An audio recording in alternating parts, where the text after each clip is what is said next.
చదరంగ ప్రపంచంలో ఒక మెరుపులా మెరిసింది గుకేష్. 18 ఏళ్లకే ప్రపంచ చెస్ ఛాంపియన్గా నిలిచి రికార్డు సృష్టించాడు. అతని పూర్తిపేరు దొమ్మరాజు గుకేష్. తొలినాళ్లు 2006 మే 29 న చెన్నైలో తెలుగు కుటుంబంలో గుకేష్ జన్మించాడు. తండ్రి రాజనీకాంత్ ఈఎన్టీ సర్జన్, తల్లి పద్మ మైక్రోబయాలజిస్ట్. 7 ఏళ్ల వయసులోనే చెస్ ఆడటం నేర్చుకున్న గుకేష్ తన అసాధారణ ప్రతిభతో త్వరగానే అందరి దృష్టిని ఆకర్షించాడు. చెస్లో ప్రయాణం 8 ఏళ్లకే ఫిడే రేటింగ్ పొందాడు. 12 ఏళ్లకే గ్రాండ్ మాస్టర్గా అవతరించాడు. అతి తక్కువ వయసులో గ్రాండ్ మాస్టర్గా నిలిచిన భారతీయులలో ఒకడు.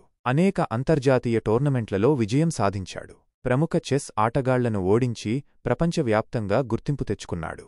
ప్రపంచ ఛాంపియన్ 2024 డిసెంబర్లో జరిగిన ప్రపంచ చెస్ ఛాంపియన్షిప్లో చైనాకు చెందిన డింగ్ లిరెన్ను ఓడించి గుకేష్ ప్రపంచ ఛాంపియన్గా నిలిచాడు. అంత తక్కువ వయసులో ప్రపంచ ఛాంపియన్ అయిన మొదటి భారతీయుడుగా చరిత్ర సృష్టించాడు. తెలుగు ప్రతిభ గుకేష్ తన తెలుగు వారసత్వాన్ని గర్వంగా భరిస్తాడు. అతని కుటుంబం ఆంధ్రప్రదేశ్లోని చిత్తూరు జిల్లాకు చెందినది. గుకేష్ విజయం తెలుగు ప్రజలందరికీ గర్వకారణం. అతి తక్కువ వయసులో ప్రపంచ ఛాంపియన్గా నిలిచిన భారతీయుడు. తెలుగు వారసత్వాన్ని గర్వించే యువ ప్రతిభ.